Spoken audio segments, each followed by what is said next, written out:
안녕하세요. 도메인 원정대의 발표를 맡은 우아한 형제들 테크코스 교육개발팀의 박재성입니다.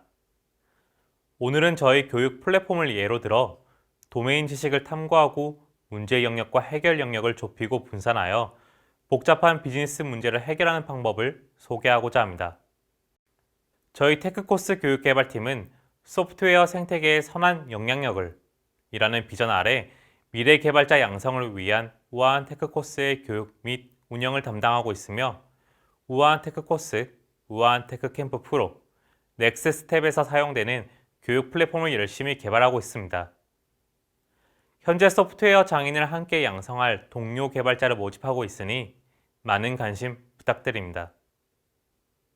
본격적인 발표를 하기에 앞서 본 발표는 도메인 주도 설계에 대한 기본적인 이해와 바운디드 컨텍스트와 에그리거트가 무엇인지 아는 분, 지금은 무엇인지 모르겠으나 나중을 위해 미리 듣는 분을 대상으로 준비하였으며 정답을 찾기보다 자신의 도메인에 적합한 최선의 설계와 구현 코드를 찾고 지속적인 도메인 지식 탐구를 통해 경험을 쌓는 것이 매우 중요하다는 것을 미리 알려드리고 발표를 시작하도록 하겠습니다. 먼저 무엇이 문제인지 살펴보겠습니다. 제가 재미있는 이야기를 하나 해드릴 텐데요. 들어보시고 무엇이 문제인지 곰곰이 함께 생각해 보겠습니다. 고담 시내의 금융지구 한가운데에는 얼마 전에 새로 지은 휘황찬란한 73층짜리 브론토사우루스 타워가 서 있습니다. 그런데 이 최고급 빌딩에 입주가 아직 끝나지도 않았는데 벌써 사무실 입주자들은 엘리베이터 서비스에 불만을 느끼고 있고 실제로 몇몇 입주자는 엘리베이터 서비스를 하루빨리 개선하지 않는다면 그곳을 떠나겠다고 으름장을 놓고 있다고 합니다. 어디서 한 번쯤 들어본 익숙한 이야기죠? 이야기 속 단서를 통해 우리는 엘리베이터 속도를 높인다, 새로운 엘리베이터를 만들어 추가한다, 홀수층과 짝수층 엘리베이터를 분리한다, 와 같은 다양한 해결책을 생각해낼 수 있습니다. 하지만 답을 하기 전에 누구의 문제인지, 어떤 것이 문제인지, 왜 문제인지에 대한 질문을 던져보는 것이 중요할 수 있습니다. 앞에서 나열한 해결책들은 다양해 보이지만 사실 모두 하나의 관점을 가지고 있습니다.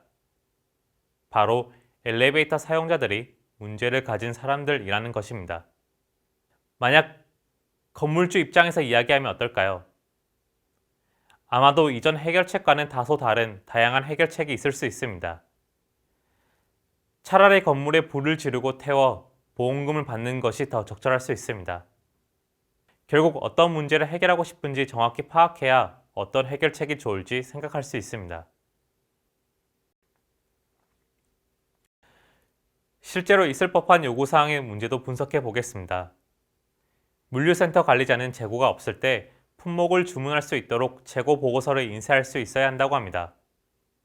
여러분이 개발자라면 재고 보고서를 인쇄하기 위해 이미 아파치 포이 라이브러리를 공부하기 시작했을 수 있습니다. 우리에게 재고 보고서를 인쇄할 수 있어야 한다라는 해결책이 이미 나온 것처럼 보이지만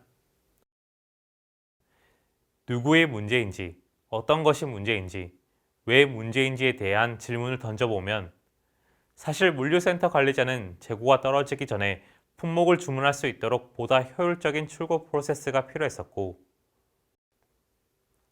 만약 출고 예측 시스템을 도입한다면 물류센터 관리자가 직접 재고를 확인하여 수동으로 재고를 추가하지 않도록 개선할 수 있습니다. 저희는 문제를 어떻게 바라보느냐에 따라서 해결책도 굉장히 많이 달라진다는 것을 배웠습니다. 우아한 형제들 대표이신 범준님도 우리가 풀고자 하는 문제가 무엇인지를 정확히 이해하는 것, 여기에 노력의 80%가 들어가야 되지 않을까? 라고 말씀해 주셨는데요. 이 외에도 더 좋은 말씀도 하셨으니 발표에 포함된 영상도 함께 봐주시면 좋겠습니다.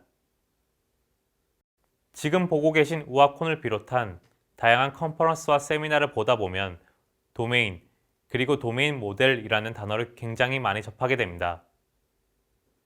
도메인이 무엇인지 한 번쯤 언급하면 좋을 것 같아 도메인이 무엇인지에 대해 이야기해 보겠습니다. 도메인이라는 용어에는 여러 가지 의미가 있지만 개발과 관련된 발표에서 도메인은 한마디로 소프트웨어로 해결하고자 하는 문제 영역입니다. 이는 소프트웨어를 사용하는 사용자의 활동 또는 관심사와 관련이 있습니다. 예를 들어 쇼핑몰을 구축할 때 도메인은 전자상거래이며 사용자가 무엇을 말하고 원하는지 이해하기 위해서는 전자상거래에 대한 지식이 필요합니다. 소프트웨어 산업은 다른 산업에서 발생하는 다양한 비즈니스 문제를 해결한다는 점에서 매우 독특합니다. 그렇다면 도메인 모델은 무엇일까요? 우리는 모델이라는 단어에서 모델하우스, 플라스틱 모델 등을 생각할 수 있습니다. 모델은 특정 목적을 위해 현실 세계에 존재하는 것을 가공하고 편집하여 우리에게 정보를 제공합니다.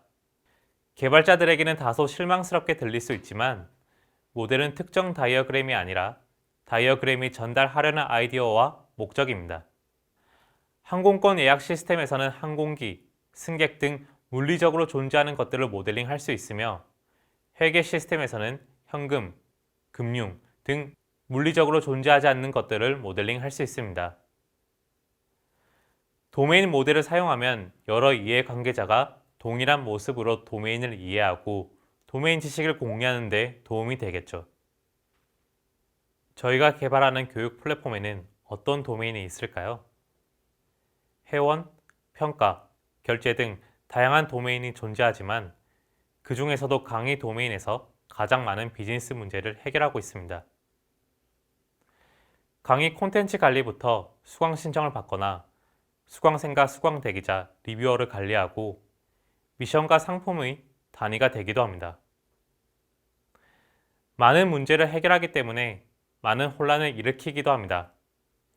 예를 들어 회의 중에 등장하는 강의라는 단어가 맥락을 고려하지 않으면 강의 콘텐츠를 관리하는 강의인지 수강 신청을 받는 강의인지 헷갈리게 됩니다.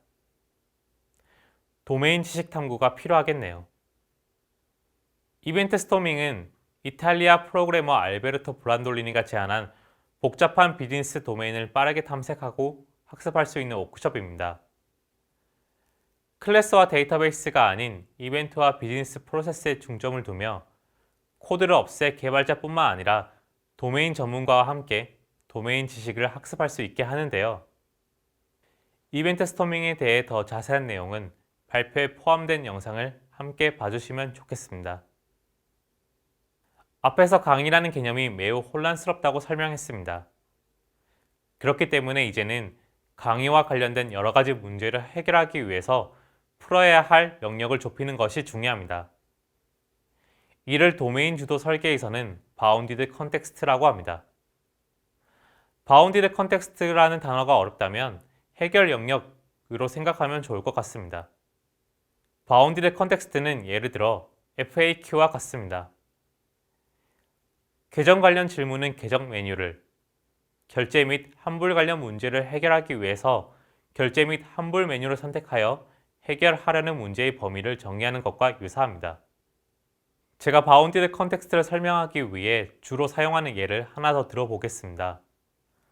우리 접시 앞에 있는 먹음직한 피자는 피자의 이름, 가격, 토핑, 그리고 영양 성분은 우리의 관심사이지만 쓰레기통에 있는 피자의 이름, 가격, 토핑, 그리고 영양 성분에는 관심이 없습니다. 눈길조차 가지 않죠. 하지만 우리는 피자가 음식물 쓰레기인지 아닌지와 배출되는 무게가 얼마인지에만 관심이 있을 겁니다. 앞에서 설명한 피자 예제와 마찬가지로 저희의 강의 도메인을 각각의 해결 영역에 두어 보았습니다. 이제 각 해결 영역에서 강의의 어느 부분에 관심이 있는지 눈에 보이기 시작합니다. 이제 수강 신청 및 수강생 관리 해결 영역에서 비즈니스 문제를 해결하는 방법에 대해 살펴보겠습니다. 수강 신청 및 수강생 관리 영역에서의 비즈니스 규칙은 다음과 같습니다. 먼저 수강 승인된 수강생 수가 정원보다 많을 수 없습니다.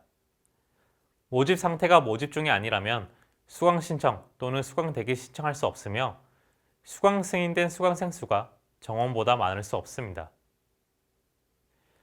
비즈니스 규칙에 따라 수강생 엔티티, 강의 엔티티, 수강 대기자 엔티티를 모델링해 보았습니다. 독립적인 식별자를 가지고 있기 때문에 꽤 합리적인 구조로 보입니다. 저희가 만든 모델이 잘 작동하는지 확인해 보겠습니다. 결제를 마친 독고 배달이가 수강 신청을 하러 옵니다. 이때 정원과 모집 상태라는 상태를 보유하고 있는 강희에게 정원과 모집 상태를 고려하여 수강 신청이 가능한지 여부를 묻습니다. 만약 수강 신청이 가능하다면 독고 배달이는 강희의 새로운 수강생으로 등록됩니다. 과연 비즈니스 규칙을 잘 지키며 수강 신청이 이루어졌을까요? 실제 결과는 전혀 예상치 못한 방향으로 흘렀습니다. 강의의 정원은 30명이지만 수강 인원은 60명이 되었습니다. 강의의 학생 수가 많으면 많을수록 좋지만 강사가 예상하는 범위 밖의 수강생 수는 더 큰 교육장을 대여해야 하며 추가 리뷰어 모집과 같은 예기치 않은 일들을 더하게 만듭니다. 무엇이 문제였을까요? 실제로 2분 만에 마감되는 저희 강의가 그렇게 인기가 있었던 것이 문제였을까요? 각각의 사용자 입장에서는 주문에 대한 불변식이 지켜졌으나 미묘한 동시성 문제로 인해 전체 시스템의 관점에서 보면 무결성이 깨져버렸습니다. 개발자 입장에서 말하자면 다중 사용자 환경에서의 동시성 제어 실패라고 할 수 있으며 설계 관점에서는 설계 모델과 구현 모델 간의 불일치로 볼 수 있습니다. 즉, 도메인 전문가가 보는 모델과 개발자가 보는 모델이 불일치했다고 볼 수 있습니다. 에그리거트는 시스템이 기대하는 책임을 수행하며 일관성을 유지하는 단위입니다. 예를 들어 장바구니의 합계는 항상 각 상품 수량에 해당 단가를 곱한 값이어야 한다. 라는 불변식이 있는 경우 상품을 추가하거나 제거하더라도 불변식이 깨져서는 안 됩니다. 에그리거트는 실제로 주어진 클래스들의 계약을 정의하는 방법이며 내부의 구현은 자유롭게 할 수 있습니다. 일종의 캡슐이라고 볼 수 있습니다. 에그리거트라는 단어가 어렵다면 비즈니스 규칙이라는 표현을 사용해 볼 수 있습니다. 수강생 엔티티와 강의 엔티티, 수강 대기자 엔티티를 묶어 강의 에그리거트를 만들었습니다. 에그리거트로 묶어서 바라보면 조금 더 상위 수준에서 도메인 모델 간의 관계를 파악할 수 있으며 에그리거트에 속한 객체는 유사하거나 동일한 생애 주기를 갖습니다. 학교의 반장처럼 에그리거트에는 에그리거트에 속한 객체를 관리하는 루트 엔티티가 있습니다. 루트 엔티티의 핵심 역할은 에그리거트의 일관성이 깨지지 않도록 하는 것이며 에그리거트에 속한 엔티티와 각 객체를 사용하여 에그리거트가 구현해야 할 기능을 제공합니다. 이는 에그리거트의 내부 구현을 숨겨서 에그리거트별로 구현을 캡슐화하는 데 도움이 됩니다. 루트 엔티티의 식별자를 에그리거트 외부에서 사용할 수 있는 전역 식별자라 하며 이 전역 식별자를 통해 에그리거트를 조회할 수 있습니다. 잠금은 다중 사용자 환경에서도 비즈니스 규칙이 깨지지 않게 하는 방법입니다. 비관적 잠금은 데이터베이스의 레코드를 독점하여 한 번에 한 명의 사용자만 레코드를 처리할 수 있도록 하여 성능을 저하시키고 교착 상태를 유발하기 때문에 효율적인 방법은 아닙니다. 그렇게 낙관적 잠금을 사용하며 루트 엔티티 이외의 자식 엔티티 값이 변경되더라도 낙관적 잠금이 제대로 작동하려면 루트 에그리거트의 버전 값을 높여야 합니다. 따라서 에그리거트가 조회될 때마다 버전을 강제로 증가시키는 옵티미스틱 포스 인크리먼트 속성을 사용하거나 자식 엔티티를 조작하는 경우 버전을 수동으로 증가시켜야 합니다. 수강생과 수강 대기자는 자식 엔티티이며 회원 아이디라는 지역 식별자를 가지고 있습니다.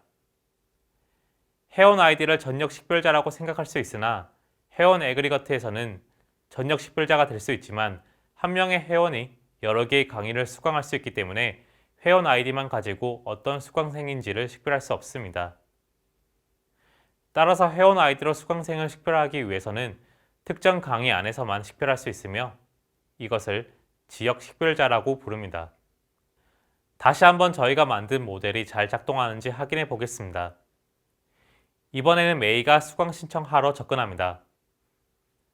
이때 정원과 모집 상태라는 상태를 보유하고 있는 강의 루트 엔티티를 통해 수강 신청 가능 여부가 결정되며 그 결과에 따라 수강생으로 등록되거나 예외가 발생합니다. 이번에는 강의 정보 수정을 하기 위해 강사인 독고 배달이가 접근합니다. 이때 정원, 모집 상태, 자동 승인 여부 등을 수정할 수 있습니다. 기존 수강생이었던 엉클 배달이가 이름과 이메일을 수정하기 위해 강의 루트 엔티티에 접근합니다. 과연 아무 이상 없이 모든 프로세스가 잘 완료되었을까요?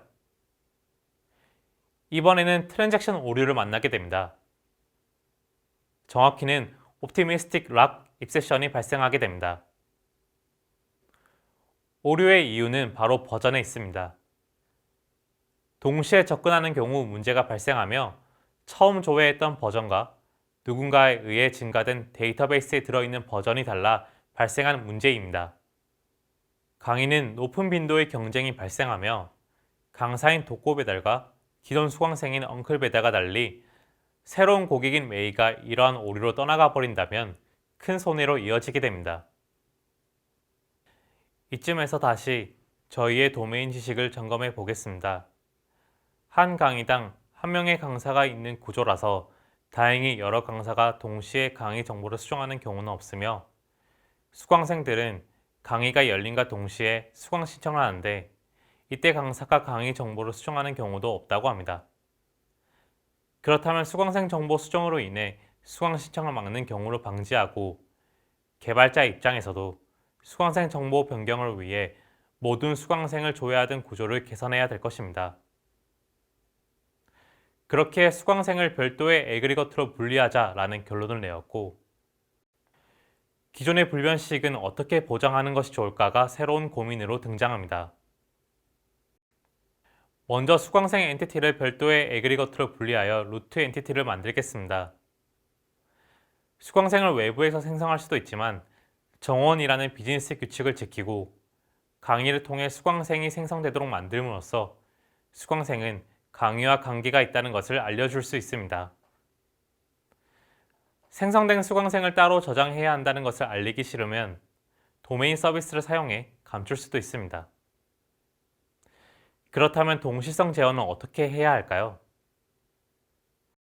바로 강의 수강생이라는 값 객체를 추가하는 것입니다. 이름, 이메일은 불변식을 지키는 데에 필요 없기 때문에 분리되었으며 이때 강의 수강생은 개념적으로 엔티티지만 실제 구현은 값 객체로 할 수도 있습니다. 일시적으로 불변식이 깨지지만 최종적으로 지키기 위해 노력할 수도 있습니다. 이를 결과적 일관성이라고 부르며 사업적 가치에 따라 풀어주고 나중에 보상하는 방법도 있습니다. 예를 들어 수강생을 충분히 받고 이후 배치해서 수강 취소 및 환불되도록 구현할 수 있겠죠.